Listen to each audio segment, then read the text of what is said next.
Kisah Ashabul Kahfi, pemuda saleh penghuni gua. Kisah ini disebutkan dalam Al-Quran, surat Al-Kahfi ayat 9 hingga ayat 26. Dalam kisah ini terdapat ujian keimanan dan pembuktian hari kiamat, bahwa sesuatu yang sudah mati akan dihidupkan kembali oleh Allah pada waktu yang ditentukan. Pada zaman dahulu, di suatu negeri hiduplah seorang pemimpin yang zalim bernama Raja Dikyanus. Selain zalim, raja ini juga kejam. Sang raja memerintahkan rakyatnya untuk menyembah berhala. Apabila ada yang menolak, mereka akan dibunuh. Di tengah-tengah masyarakat, ada sekelompok orang yang tidak suka dengan kepemimpinan Raja Dikyanus. Mereka adalah 7 orang pemuda yang saleh. Para pemuda itu hanya beriman kepada Tuhan yang Maha Esa, Allah Subhanahu wa Ta'ala. Aku sudah tidak tahan tinggal di negeri ini. Apalagi kita dipaksa untuk menyembah patung-patung mereka. Benda mati itu aku tidak suka. Aku juga. Apalagi raja tidak segan untuk membunuh orang yang tidak mau melaksanakan perintahnya. Bagaimana jika kita mencari tempat lain untuk beribadah? Maksudmu kita pergi dari sini? Sepertinya itu ide yang bagus. Kami setuju dengan usulmu itu. Bagaimana dengan yang lain? Kami juga setuju. Baiklah kalau begitu, sebaiknya kita pergi besok pagi-pagi, agar tidak ada orang yang melihat. Siap.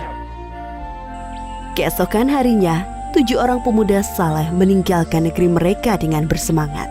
Para pemuda ini yakin bahwa keputusan meninggalkan adalah petunjuk dari Allah agar selamat dari kezaliman raja. Bersama mereka ada seekor anjing yang mengikuti selama perjalanan. Setelah berjalan jauh, sampailah di depan sebuah gua. Gua yang cukup besar dengan dinding yang tampak tua. Sebaiknya kita beristirahat sebentar di gua ini. Kau yakin? Apakah aman di dalam sana? Aku akan masuk ke dalam untuk memeriksanya. Salah satu pemuda itu masuk ke dalam gua. Tak lama kemudian ia keluar dari pintu gua dengan tersenyum. Kalian semua masuklah ke dalam gua. Satu persatu pemuda masuk ke dalam gua. Ketujuh pemuda itu berdoa agar mendapat perlindungan dari Allah, sebagaimana yang disebutkan dalam ayat ke-10 surat Al-Kahfi. Ya Tuhan, berikanlah rahmat kepada kami dari sisimu, dan sempurnakanlah petunjuk yang lurus bagi kami dalam urusan kami. Ketika para pemuda itu beristirahat, Allah menunjukkan kuasanya dengan membuat mereka tertidur selama 309 tahun. Seperti yang disebutkan dalam surat Al-Kahfi ayat ke-25. Dan mereka tinggal dalam gua selama 300 tahun dan ditambah 9 tahun. Pintu gua menghadap ke sebelah utara, sehingga sinar matahari tidak bisa menembus ke dalamnya. Dengan begitu orang dari luar mengira bahwa gua ini tidak berpenghuni, sedangkan anjing yang mengikuti mereka membentangkan kedua lengannya di depan pintu gua. Tak terasa 309 tahun telah berlalu. Allah membangunkan ke-7 pemuda saleh ini dengan tubuh utuh seperti sebelum mereka tertidur. Wahai saudaraku, sudah berapa lama kita tertidur? Aku kira sehari atau setengah hari. Aku tidak yakin. Terdengar bunyi perut keroncongan. Tiba-tiba aku merasa lapar. Tidak adakah makanan yang bisa kita makan? Sabarlah sebentar saudaraku. Aku akan pergi ke pasar membeli beberapa makanan untuk kita semua. Aku akan ikut denganmu. Ketika sampai di daerah permukiman penduduk, mereka mulai merasakan hal yang aneh.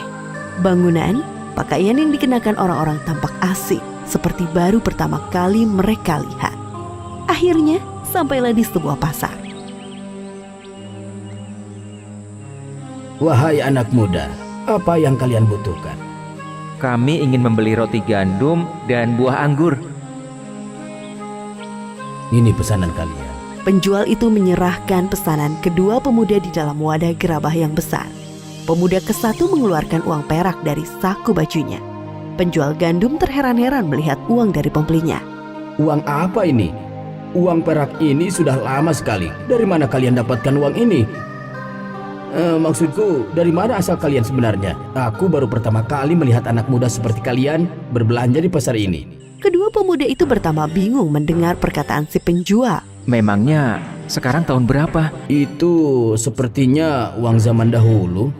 Jadi apa kita sudah tertidur selama bertahun-tahun lamanya? Penjual gandum makin bingung mendengar percakapan pembelinya. Tanpa sadar, tingkah mereka menjadi sorotan orang-orang di pasar. Ketika sadar menjadi pusat perhatian, kedua pemuda ini bergegas meninggalkan pasar.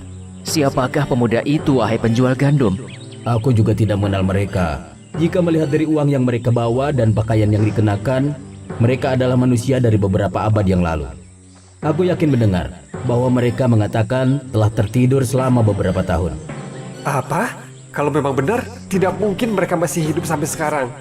Bagaimana jika kita laporkan saja perihal pemuda asing tadi kepada sang raja? Benar, ayo cepat kita laporkan kepada raja. Setelah beberapa abad berlalu, negeri yang dulunya dipimpin oleh raja yang zalim berganti dengan raja yang baru. Raja yang sekarang adalah raja yang adil. Salah seorang penduduk dan penjual gandum menghadap raja untuk melaporkan kejadian di pasar. Kemudian sang raja menyuruh pengawalnya menelusuri kepergian pemuda asing sampai ke gua. Sesampai di gua, para pengawal melihat ketujuh pemuda itu sudah meninggal dunia. Kemudian para pengawal kembali ke negeri mereka untuk melaporkan kepada raja. Wahai Baginda, jumlah pemuda semuanya ada 7 orang. Namun sesampainya kami di sana, mereka sudah meninggal.